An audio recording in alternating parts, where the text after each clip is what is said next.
네, 오늘 말씀은 제가 상당히 부담을 갖고 올라왔는데요. 김기태 목사님께서 제가 분명히 베스트 프렌드라고 한글로 써서 보내드렸는데 영어로 딱 박아 놓으셔가지고 제가 영어로 설교해야 될 것 같은 부담감을 가지고 올라왔습니다. 목사님 아니죠? 네, 제가 어렸을 때부터 웃기는 설교자가 되면 안 된다고 제가 하도 엄격하게 배워가지고 맨날 진지충처럼 올라와서 너무 진지하게 말씀을 전했는데요. 하나님께서 다 그런 것들도 아름답게 봐주실 거라고 생각하고 제가 이 무더위에 우리 교우님들 한번 성도님들 웃으면서 시작하시라고 제가 농담했습니다. 혹시 제가 이제 너무 더워가지고 덥고 습하고 그래서 처음에 말씀을 시작할 때 겨울 스포츠 중에 좀 우리가 시원하게 느껴질 만한 게 없나 생각해 보다가 한 10여 년 전에 지금은 이제 그 프로그램이 끝났지만 무한도전이라는 프로그램 생각나시죠? 네, 저희 아이들이 하도 즐겨봐서 저도 이제 그때 같이 봤던 기억이 나는데요. 그때 봅슬레이 특집이라는 것을 했는데 혹시 기억나세요? 네. 봅슬레이는 1,500km 정도의 코스를 이렇게 완주해야 되는 그런 동계 올림픽 종목이죠. 이 180도 이상으로 구부러지는 그런 급 커브를 10개에서 15개 정도를 이렇게 통과해야 합니다.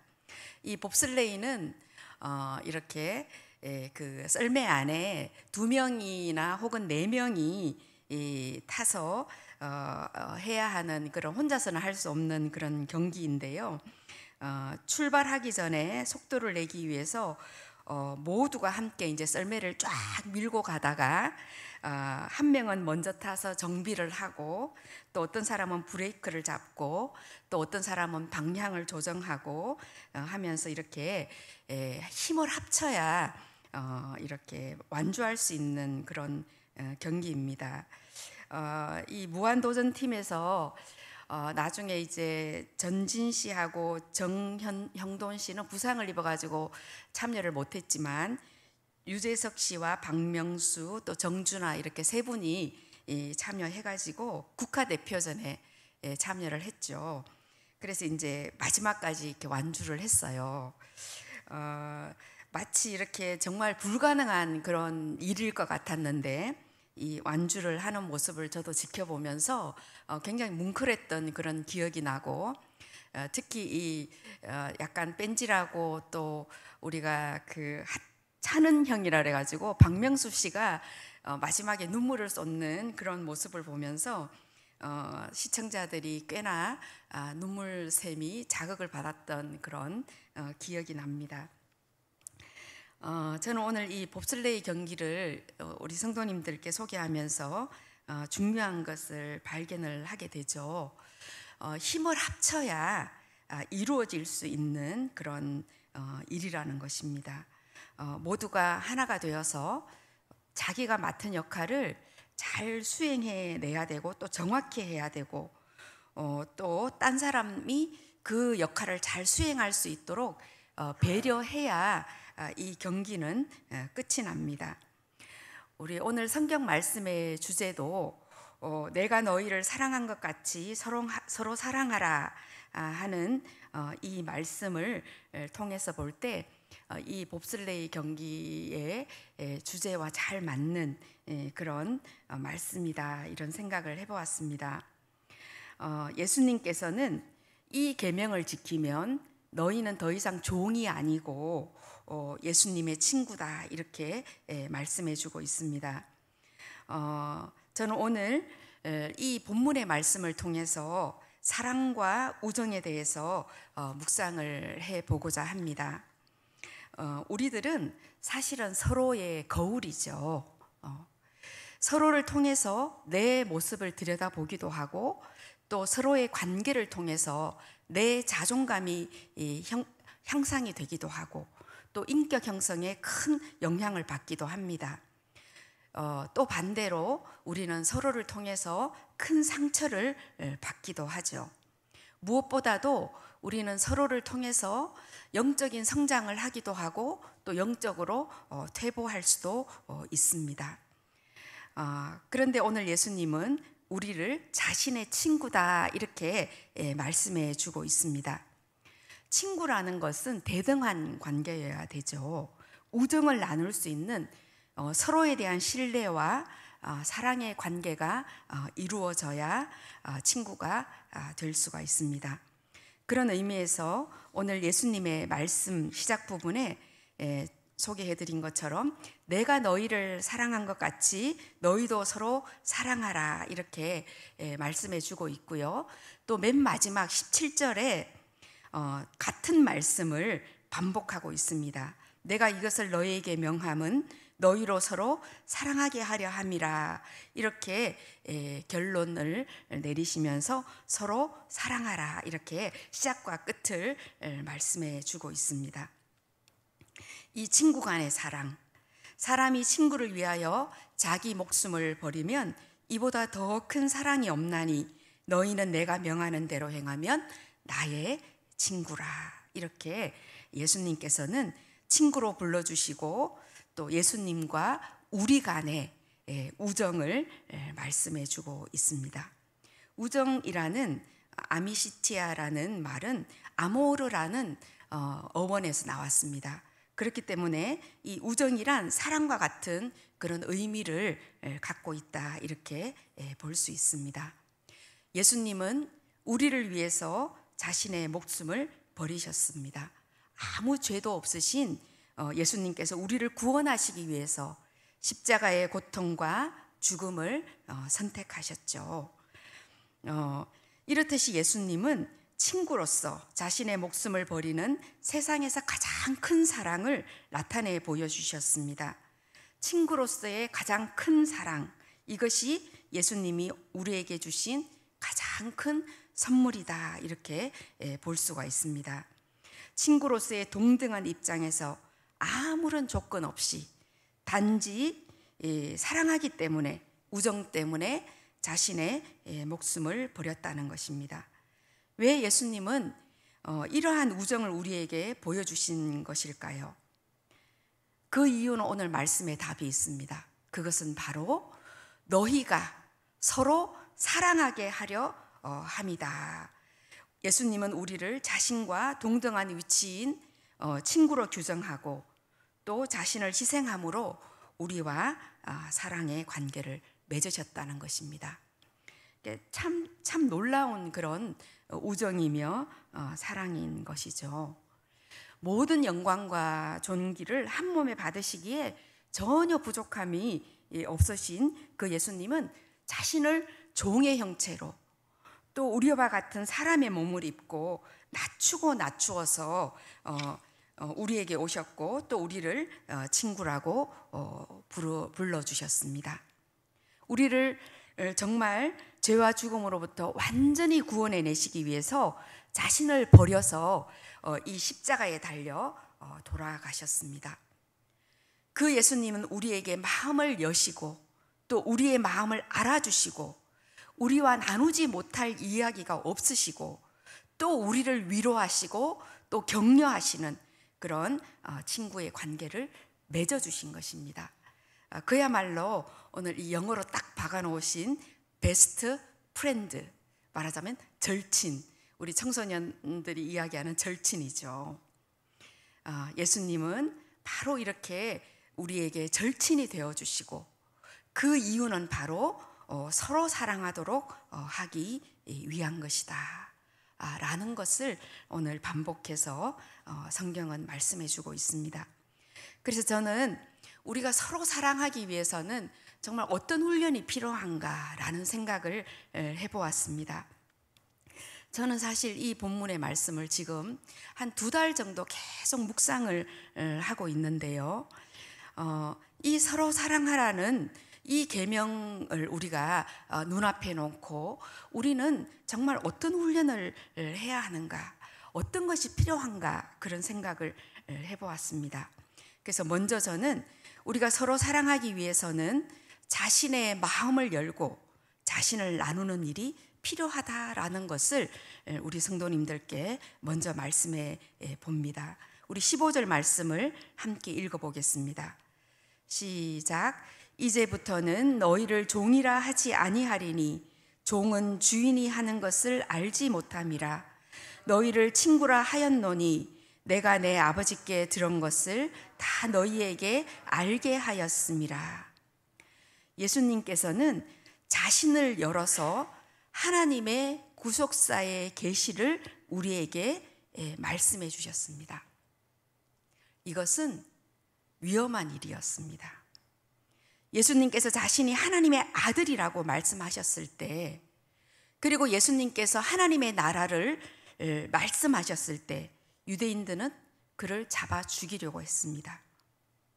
또 바리새인과 서기관들은 예수님을 끊임없이 시험하고 감시하였습니다.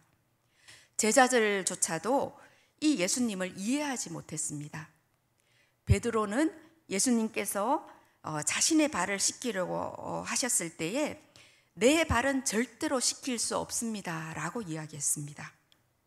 그리고 결국 예수님을 따라다니던 그 12제자 중에 한 명인 가룟 유다는 예수님을 팔아넘겼습니다. 그러나 예수님은 우리에게 자신을 알리는 것을 멈추지를 않으셨습니다. 자기 가장 마음 깊은 곳에 있는 자신의 존재의 이유와 또 사명, 그리고 하나님과의 관계에 대해서 예수님께서는 자신을 열어서 보여주시고 말씀해 주셨습니다. 그러나 예수님은 결국 누구에게도 이해받지 못하셨습니다. 사랑하는 성도 여러분, 나를 열어서 다른 사람에게 보여준다고 하는 것은 매우 위험한 일입니다.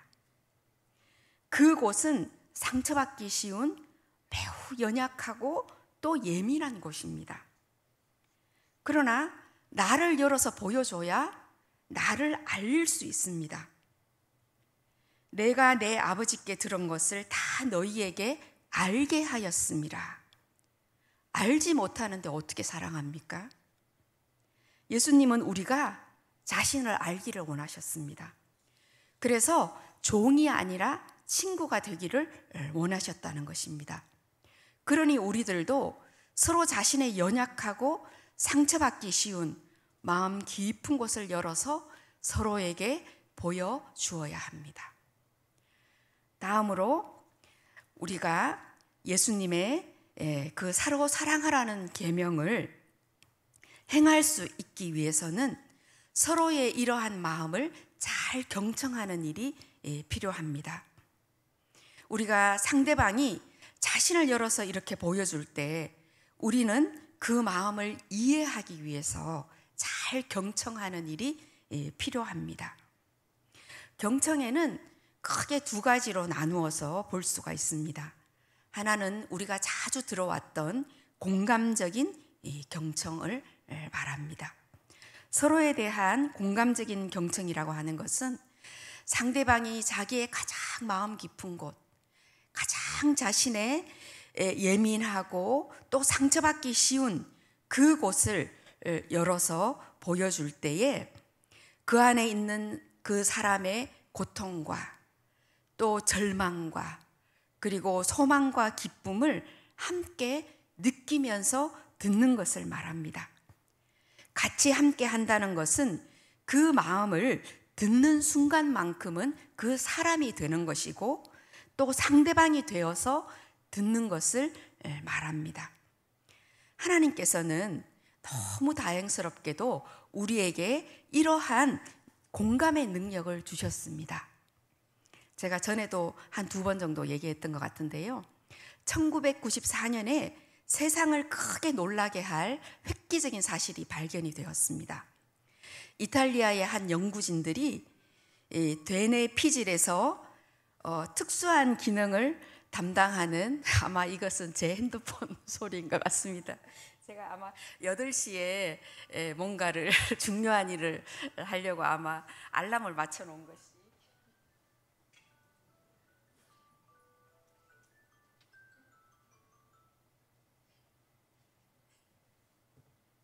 죄송합니다. 네, 이렇게 늘 실수투성이입니다. 네, 이탈리아의 한 연구진들이 되뇌 피질에서 특수한 기능을 담당하는 세포를 우연히 발견한 그런 큰 사건이 있었습니다. 이 연구진들은 원숭이의 운동 전 영역에 위치한 그 개별 뇌신경세포에다가 이렇게 전극을 붙였습니다. 그리고 컴퓨터와 연결해 놓고 원숭이가 땅콩을 집어서 들거나 바나나를 움켜쥘 때에 정확히 어떤 뉴런이, 말하자면 뇌신경세포죠, 어떤 뉴런이 활성화되는지를 확인했습니다. 그런데 실험을 하던 중에 한 연구자가 컴퓨터 모니터를 향한 채 그냥 음식 조각을 들고 이렇게 원숭이에게 주려고 상자에다가 집어넣었습니다. 그러자 원숭이의 뇌세포 중에 운동을 지시하는 뉴런이 자리한 그 정확한 위치에 활성 신호가 잡힌 것을 발견할 수 있었습니다. 놀랍게도 원숭이는 그 연구진이 상자에 넣어준 그 간식을 집어들지도 않았고 먹지도 않았습니다. 그런데 원숭이의 그 운동을 지시하는 뉴런이 활성 신호가 잡힌 것이 발견이 되었다는 것입니다. 그저 원숭이는 연구자를 쳐다보고 있었는데 원숭이는 연구자의 행동을 간접적으로 똑같이 경험하고 있었다는 거죠. 이러한 사실이 발표되자 전 세계적으로 이어서 수많은 연구들이 이어졌고 이것이 바로 공감과 모방과 동시성 혹은 언어 발달을 할 수 있게 하는 뇌신경세포인 것을 발견할 수 있었습니다. 일명 이것이 바로 거울 뉴런입니다. 여러분들 옆에 계신 분 한번 눈을 한번 쳐다보시겠어요? 부부끼리는 눈 보는 거 아니라고. 그렇지만 가장 자주 봐야 되는 대상이죠, 사실은. 눈을 가장 자주 들여다봐야 되는 대상이 부부입니다. 우리는 주로 남편이나 아내의 뒷꼭지를 많이 쳐다보게 되죠. 네, 이게 바로 거울 이론이에요. 상대방을 쳐다보고 그 사람의 이야기를 듣다 보면 우리 마음에 그 사람의 고통이 느껴지고 그 사람의 마음이 느껴져요. 이게 거울 유론 때문에 일어나는 일입니다. 하나님이 우리를 창조하실 때 이 거울 유론을 주신 거예요. 뇌 세포 안에. 그래서 우리가 이 공감 능력을 더 활성화시키면 이 거울 유론이 훨씬 더 활성화가 됩니다. 정말 얼마나 감사한 일인지 모르겠습니다. 그렇기 때문에 아무리 자기애적인 사람이라도, 아무리 자기중심적인 사람이라 할지라도 우리는 하나님의 창조의 질서에 의해서 우리는 공감할 수 있는 그러한 능력을 가지고 있다는 것입니다. 한 사람이 나를 찾아왔을 때 그를 마음으로 환대하고 따뜻한 시선으로 바라봐 주면서 주의 깊게 그 이야기를 들어준다는 것은 세상에서 가장 큰 선물입니다. 우리가 공감이 없이는 그 누구도 치유할 수 없다는 것을 많은 심리학자들이 이야기하는 것을 들을 수가 있습니다. 성도님들께서는 우리 공동체 안에서 만나는 이들, 그리고 여러분들의 가정과 직장과 또 혹은 지역에서 만나는 많은 이들에게 이러한 공감적 경청을 통해서 큰 선물을 선사하시는 그러한 정말 절친이 되시기를 간절히 바랍니다. 또 하나의 경청은 우리가 잘 들어보지 못한 그런 단어일 수 있는데요, 성찰적인 경청입니다. 우리가 다른 이의 이야기를 잘 들을 수 있기 위해서는 자기의 내면을 잘 인식해야 됩니다. 내 마음 안에 어떤 일이 일어나고 있는가? 상대방의 이야기를 들을 때에 나는 어떤 주장이 내 안에 있는지, 나는 어떤 편견이 발동되는지, 또 나의 어떤 고집이나 또 혹은 그것들로 인해서 나는 어떤 판단을 하고 있고 어떤 평가를 하고 있고 이에 따라오는 어떤 감정들이 내 안에 있는지 그러한 것들을 잘 성찰할 수 있어야 합니다. 이것을 성찰적 경청이라고 합니다. 이 성찰적 경청을 잘 할 수 있어야 보다 더 잘 들을 수 있습니다. 우리는 남의 이야기를 온전히 있는 그대로 듣지 못합니다. 우리의 마음은 마치 소리가 들어올 때에 그것을 다시금 바깥으로 내뱉어내는 그러한 울림통 같은 것이기 때문에 우리가 어떤 이야기를 듣게 되면 우리는 항상 걸러내게 되어 있습니다.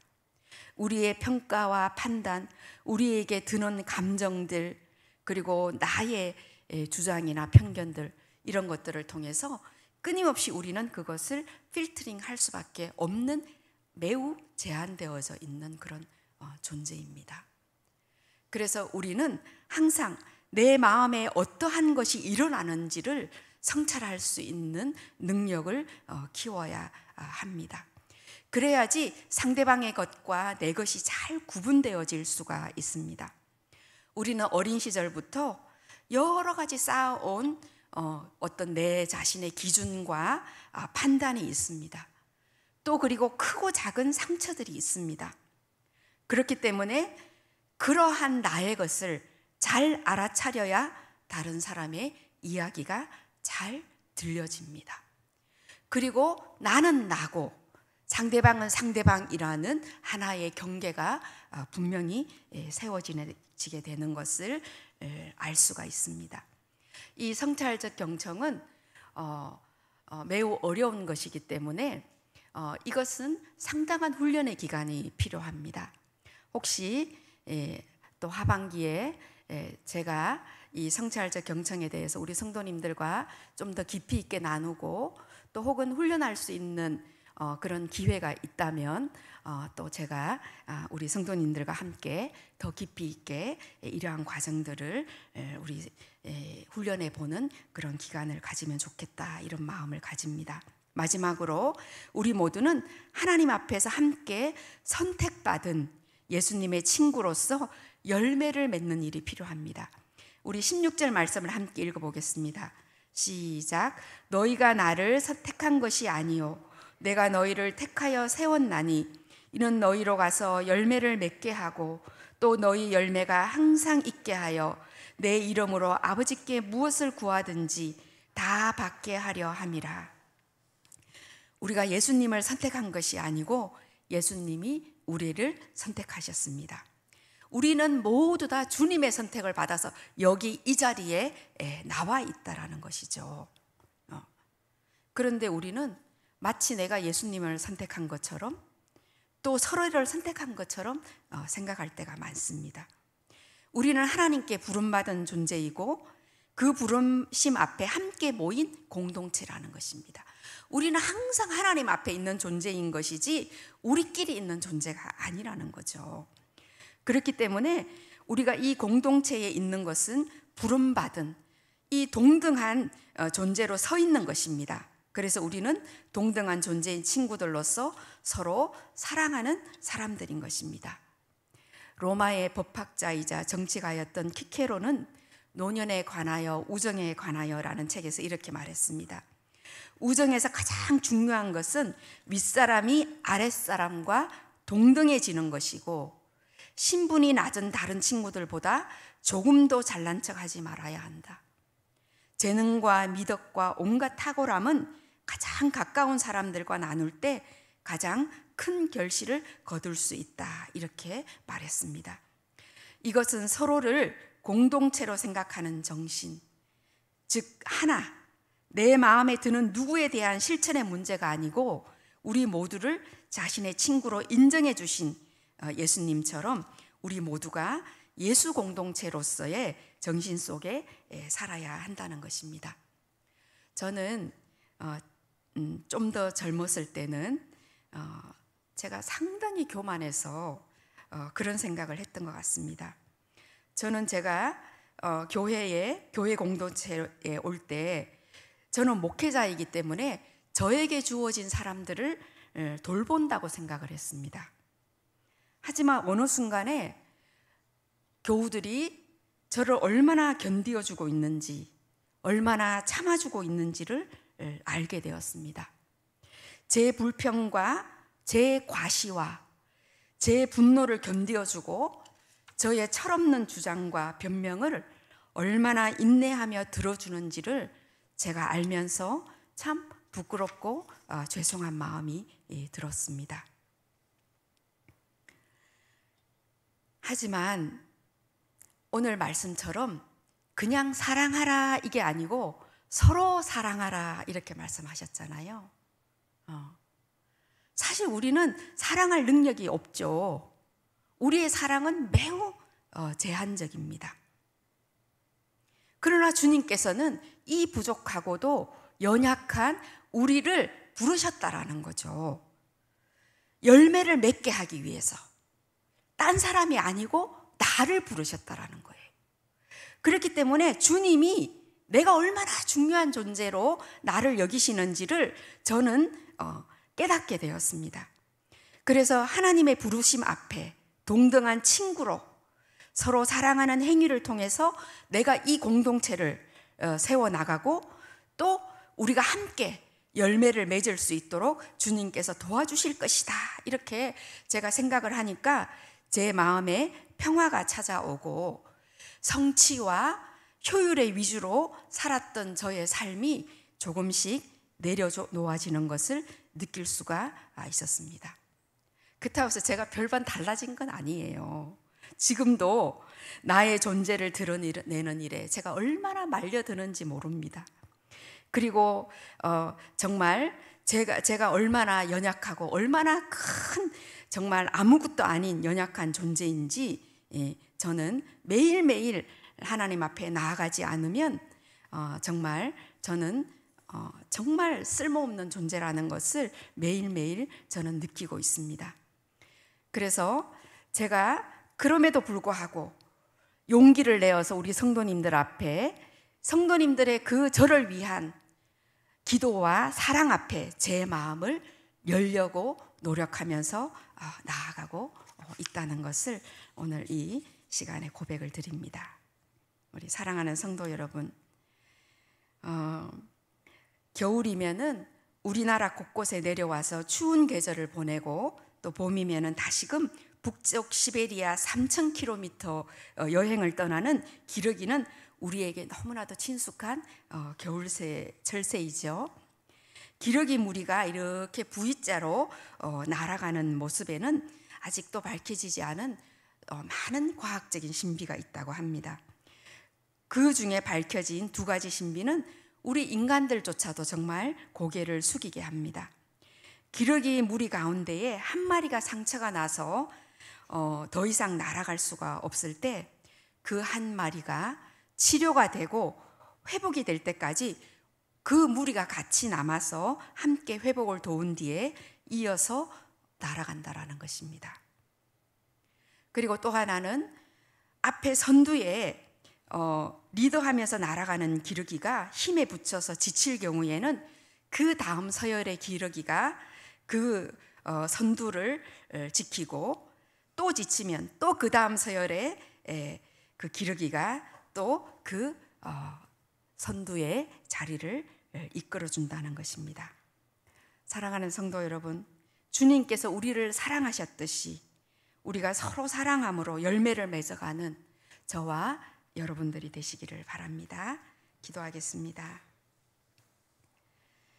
죽기까지 자신을 열어 보여주시며 내어주셨던 주님, 서로 사랑하라는 새 계명 앞에 우리를 내려놓습니다. 주님, 저희는 사랑할 능력이 없는 존재들입니다. 그러나 주님은 서로 사랑하게 함으로 종에서 친구로의 신분 상승을 약속해 주셨습니다. 주님, 우리를 불쌍히 여기사 사랑 앞에 굴복하는 우리가 되게 하여 주시옵소서. 무엇보다 우리 교회 공동체의 일원으로 선택받은 우리들이 서로 사랑함으로 열매 맺게 하옵소서. 이 세상의 사람들이 우리의 사랑을 보고 주님께로 돌아오는 큰 열매 맺는 역사가 있게 도와주시옵소서. 감사드리며 예수님 이름으로 기도합니다. 아멘. 아멘. 말씀 기억하시면서 함께 찬양하도록 하겠습니다.